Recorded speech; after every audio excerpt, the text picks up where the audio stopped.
If you want more time, money, freedom, and have a business that's not reliant on you, then you're in the right place. Each week, Mark Creedon, along with some of the very best business minds in the world, will take you through simple, practical steps you can take to create the business you always wanted. From his own practical experience, Mark will show you how to work less, make more, and get the business you always wanted, the one that you deserve.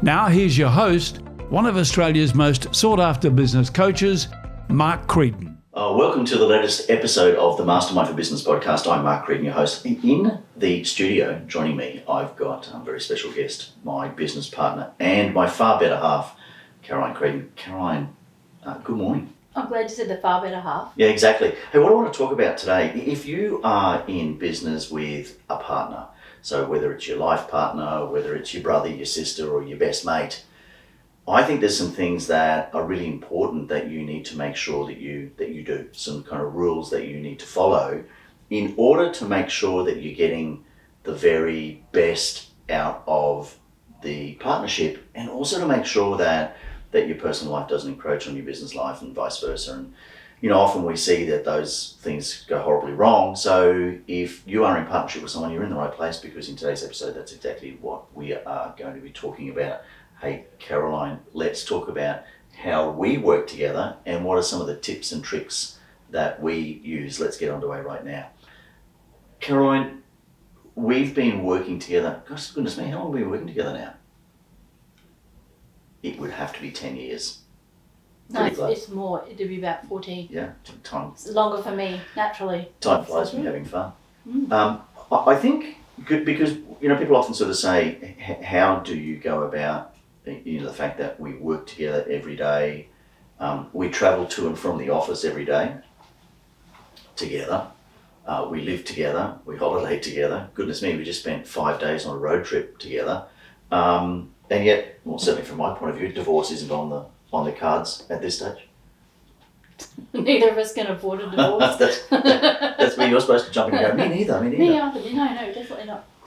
Let's talk about, I think there's some rules that we've established, because before we moved into this office, we worked from home. Now, at various times, you and I have both travelled. There was a time when you were travelling every week. There was a time when I was travelling every week, and that probably made life a little bit easier in some ways.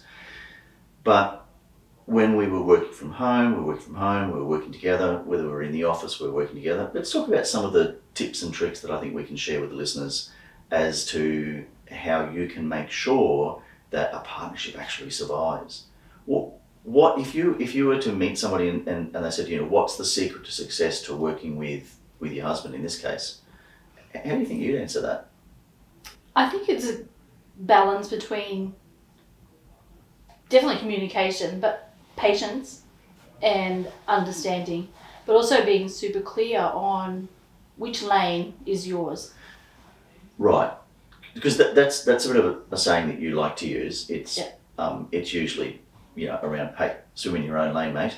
But that concept, well, what does that mean? What is being clear about which lane you're in? What does that actually mean? Sure. So for us, for example, you have your set roles that you have to do, whether it's coaching, speaking, whatever it might be.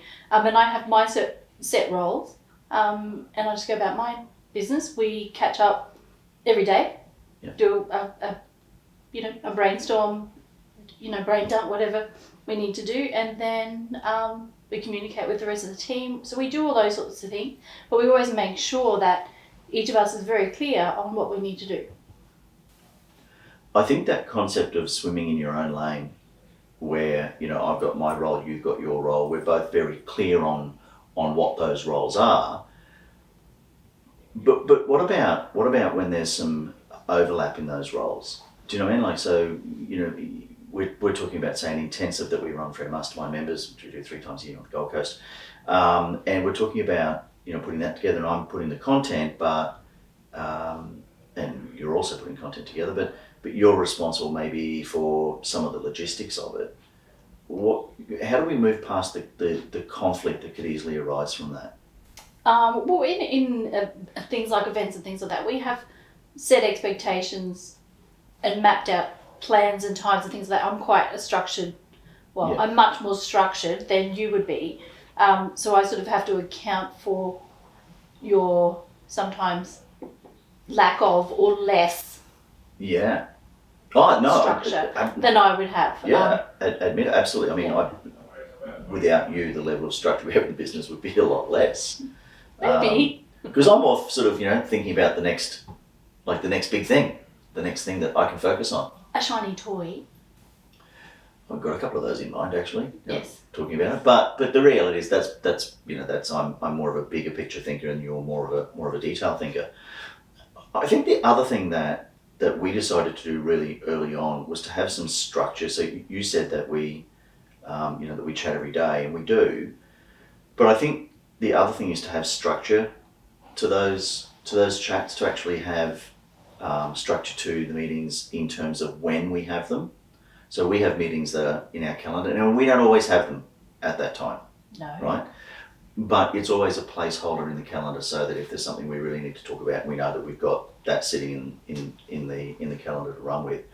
So we have structure on the timing, we have structure of the content, and I think that probably helps us. I think so, and I know what works. What has been working for us is if I've got something that I particularly need your help with, I'll actually book a time in the calendar for that, because my schedule is very different to Mark's schedule. Some of my things must be completed by a particular time, as is Mark. But if we organise to book a time in the calendar on a specific topic, we actually plan that out in advance, so it doesn't necessarily have to be sitting there for an hour, because I get a bit bored very quickly. Yeah, So I think it short and sharp. Yeah, I mean, I think we both get bored with meetings. I know, goodness me, a meeting that goes on for an hour, I never understand.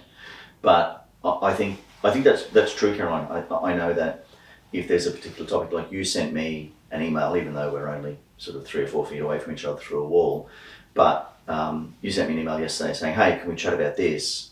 I've put it in the calendar. Yeah. And having that structure, I guess it does two things. One, it takes it out of your to-do list, and then it also takes it out of my thinking, oh, geez, I've really got to get to talk to Caroline about that. I remember, Caroline, when we first started working with Kevin Turner a number of years ago, and the first piece of advice I gave him was, because he was in business with Caroline, and I said to him, the first thing you have to do is have structured meetings. So do you have meetings? Oh yeah, we chat all the time. No, I'm not talking about when you chat. You have to have a meeting every Tuesday morning or Thursday morning or once a week or every morning, whatever it might be, but it has to be locked in. And the comment he made at the time was it just significantly changed the whole shape of their business, because suddenly they had structure, and so it wasn't a husband and wife chatting, but it was actually business partners.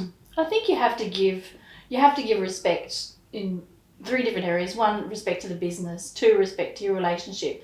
And 3, the respect to your business partner. Because when you're in the office, it's business partner. Yeah. It's not life partner. Yeah. And then again, when you're at home, you need to give that the respect of, this is home time, this is special moments time, and that is actually often the hardest part. Yeah. But earning those respects and understanding those respects is really important. I agree with you. I think that is often the hardest part. And look, I mean, we can talk about the office is office and home is home, and so you don't talk about personal things in the office. But I mean, in the last 13 or 14 years or whatever it's been, you and I have had a couple of parties in the office. We have a few marriage counsellors in the office, yeah. Doesn't happen that often, but we've had some points where we sort of disagreed. The girls always agree that you're the difficult one. Yeah, no, of course they would. It's bizarre. Of course they would. But the reality is we do generally keep it separate. I actually think the hard part is at home, because sometimes things are so busy at work in the business that it almost feels like the only time that you get to talk about working on the business rather than working in it is at home. And so that's something we have to catch each other on all the time, isn't it? 100%. I think I'm happy to just go home time, whereas for you, you've got lots of different things on your plate, and at times I have to just respect that that's the case. Yeah. But there's got to be boundaries. Because sometimes it's just me sharing. Yeah. It's just me just downloading, going, I'm frustrated with this shit or whatever it might be, and I need to get it off my chest, and you're a good listener at that. But then there are other times where I'll say, hey, can I ask you a question? And you'll say, is it a work question? Yeah. Right? And then I'll go, yeah, okay, that right, point taken. Yeah. We can't talk about. And then there's other times you've asked me a question and you've then said, are you not going to answer me? And then I've gone, not at 8 o'clock at night, I'm not, no. Because it's a work question. Yeah. That's the tough part though, isn't it? I think so. It's there's a lot of accountability to be had on both sides. Yeah. And I know that sometimes if you're getting carried away with things, you're seeing a big shiny toy, and I'm thinking of the detail part of things, then you could sort of say to me, hey, come on, hurry up, think bigger. Or I can say to you, hang on a minute, just slow down. Yep. Or, stop being just calm and farm. Yeah. And let's see how this is going to work better. Let's expand this a little bit, because let's move out. So that's kind of, if we could summarize how we do it, right? It's, I think, having clear roles. Yeah. Right? Lanes that we swim in. Structure to when we meet about things. Yes. And boundaries. Yes. So lanes, roles, boundaries. LRB. One of my favourite bands. All right. I think, was I born? Yeah, all right. So lanes, roles and boundaries. Yeah. Let's extend it for a second. How do you think people who we employ, our team, how do you think that, do you think that they struggle with the fact that we're husband and wife, or do you think they just see us as directors or business owners, or in our individual roles? I think initially they see us as just business partners. But we've had the cases of when people have just started, they didn't even know, and we sort of said, all right, well, we're going home now.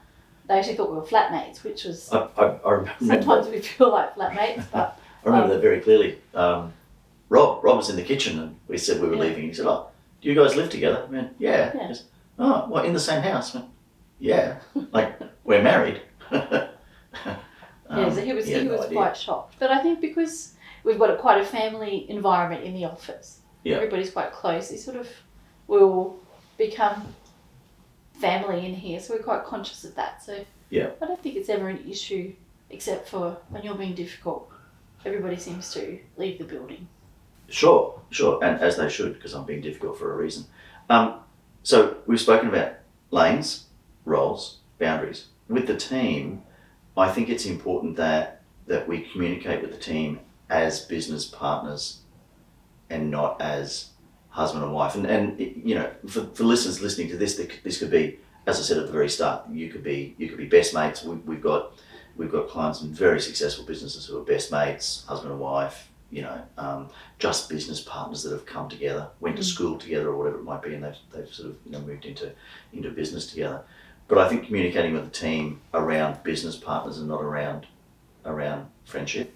Yeah, I mean, even with that, we sort of take on different roles as business owners and as a couple in the business, where I take on more of the mother duck nurture role. Yeah. If someone's upset, stressed, is a personal issue, then they would come to me, or if it's something they want to do with their job or whatever, they'll come to me. Whereas if it's a bigger issue or something that's more a higher impact to the business, then they come to you. Yeah. And those roles kind of work pretty well, don't they? Yeah. In the overall scheme of things. Okay. Let's talk about how do we, how do you switch off? So you and I just took, 5 or 6 days away, and it was we decided to take a road trip, right? We went to Tannerfield and Glen Innes and Armidale. So if anybody's listening to the podcast from any of those towns, hello. Fantastic. It was a great time to come. It was absolutely stunning.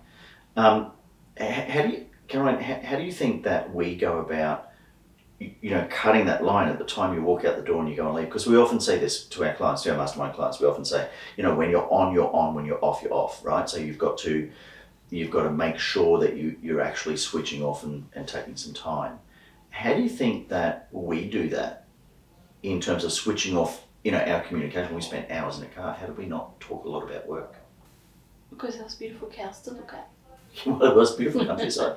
No, I think we have a set routine in the morning, like you have a very disciplined routine. Yeah. I like to chill. I need to defrost.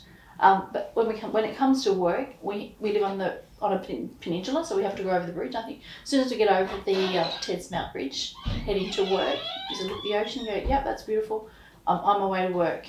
Yeah. Likewise, when you come back home, you go over the bridge and you're like, okay, it's home time. It's time to relax. Yeah, that's interesting because I remember a number of years ago we had a client in Sydney, Caroline, and you'll remember he used to say to me, oh, you know, everybody in the office, there would have been 5 or 6 people in his office at the time, in the mornings they're always so grumpy and unpleasant. And I said to him, okay, talk to me about your morning routine. And he, you know, he had to get the kids to school or daycare, and it was really stressful, and he walked through, you know, it was horrible traffic, and so by the time he got to work he was all pent up and pissed off basically. And so he took that, and we gave him a really simple exercise of you know, the analogy I used, I said to him, imagine if you were walking through, you know, mud, and when you got to the door of your business you walked in, you know, what would you drag across the carpet? And it was mud. And so what you do is you'd wipe your boots at the door, and so we actually got him to physically wipe his feet at the door and create that barrier where he was letting go of all of that stuff that had gone on, and you know, lo and behold, people were no longer cranky in the mornings. It would actually work. I guess that's what we do, isn't it? That's what you're talking about, the bridge for us. Yeah, I think so. Yeah. Yeah, there's a physical line that we cross, if you like, and that's something that we've chosen. Go right when we're on this side of the bridge, we're in work mode. When we're on that side of the bridge, we're in home mode. Let's talk about if there's somebody listening to this right now and they're going, yep, that's all great. I see you guys have that because you've got the separation, and I like the idea that, you know, swim in your lane, you've got roles, you've got boundaries, that's all great. Set meetings, agendas. That's the other thing too. You've got to have an agenda to the meeting. Yeah. If you're having a meeting. And guys, if you are struggling to think about an agenda for your meeting, here's a really simple one. You can write this down. It is what worked, what didn't, what's next. What worked, what didn't, what's next. If you're having a meeting with your team and you're struggling to find an agenda, a really basic, simple, easy agenda that you can apply is what worked, what didn't, what's next. So what worked in the last week, month, whatever it might be. What didn't, what do we need to do about it? So what can we learn from what worked, what can we learn from what didn't work, and what are we going to do next? Right? What are we going to focus on next? I think it's a nice simple agenda. Right, so we're talking about people who might say, that's great, you guys have got all that sorted out, but you know what, my significant other, my business partner, my life partner, whatever, we work from home and we work together. So let's time travel back and go back to when we worked from home. How do we sort of maintain that distinction? Because there's the physical line of the bridge you're talking about now. How do we do it at home? Well, I think we had the office set up so that it was an office. It looked like an office. You would get dressed and go to work. It wasn't a let's go. I'm just couldn't be bothered, you know, shaving or, you know, putting my makeup on today. I'm just going to go work in the office. You go to the office. Me shaving and you putting makeup on. Yeah, cool. Yeah. I wax. Yeah, okay. It's you know, you have to treat your home office like it's any other office, whether you're, you know, heading into Queen Street or whatever it might be. You know, put your makeup on, get dressed, you will feel better, you feel professional, and you feel like you're actually going to make a bigger impact in the day. Whether if you go to your desk and you're sitting there in your, you know, in your jammy bottoms and you've got a nice shirt on or a half crease shirt, you're just not going to perform as good as you would if you. Yeah, see, that's a good intent. Yeah, that's a really interesting point, because we know with all of the working from home, one of the things that people like about working from home is they can work in their jammies and Ugg boots, you know. And you know, I've for a long time maintained that whilst they may be as productive, I wonder if they feel as good about what they're doing for themselves. And I guess that's personal choice, but certainly for us, it was, again, when we're on. So when we went into the office space, we were in business attire. You know, we felt the part. I mean, it might not have been as dressy. I might have. I think it's respect. It's respect. If you've got to respect not only yourself, but you've got to respect the business that you're working with, the clients that you're working with. Yeah. If you're going to turn up, you turn up. Yeah, it's funny. I remember having a conversation with your mum when she was staying with us once, and she said to me, you know, every time I come here, Mark, you're always polishing your shoes. And I said, yeah, it's respect. If you know, that when I was going out to see clients a lot, it's respect. If I turn up at their business, they're paying me a lot of money to be there. I should dress well, and I should have really clean and polished shoes. You know, yeah, no, I polished them this morning. And you spend more money on shoes than I do. I did spend a bit of money on my RMs, but geez, they're comfortable. But you know, the thing I think is, I actually noticed last night when we were speaking at an event, just looking at, we sort of looked a little bit at shoes, to be honest, and who had shoes on. Anyway, all right. So working from home, really clear delineation between work and home. And I think the other thing is to actually, if you can, have some dedicated space. I know that during COVID, when there were only a couple of lockdowns here in Brisbane, but during COVID when we did work from home, because we had no longer had home offices, we worked from the dining table. Yes. Yeah, and it was horrible. Yeah, it was very difficult. It was horrible because all of those rules that we had set up, all of those delineations that we'd established, didn't exist.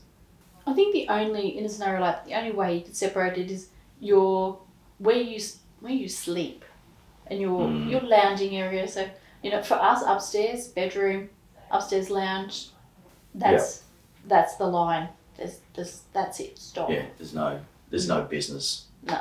Yeah, cool. Great. Any other tips? Put you on the spotlight. They didn't even warn you about that one. Tips. Any other tips? I think you just need to know who cooks a better barbecue. Oh, we're going back to that argument. All right. On that note, we'll wrap it up. So I think, look, quick summary. I think this: if you're going to work with a significant other, whether it's your business, you know, whether it's your life partner, your wife, husband, whatever it might be, or best mate, there's a couple of things you need to do. One, you need to swim in your own lane. You need to know what those lanes are.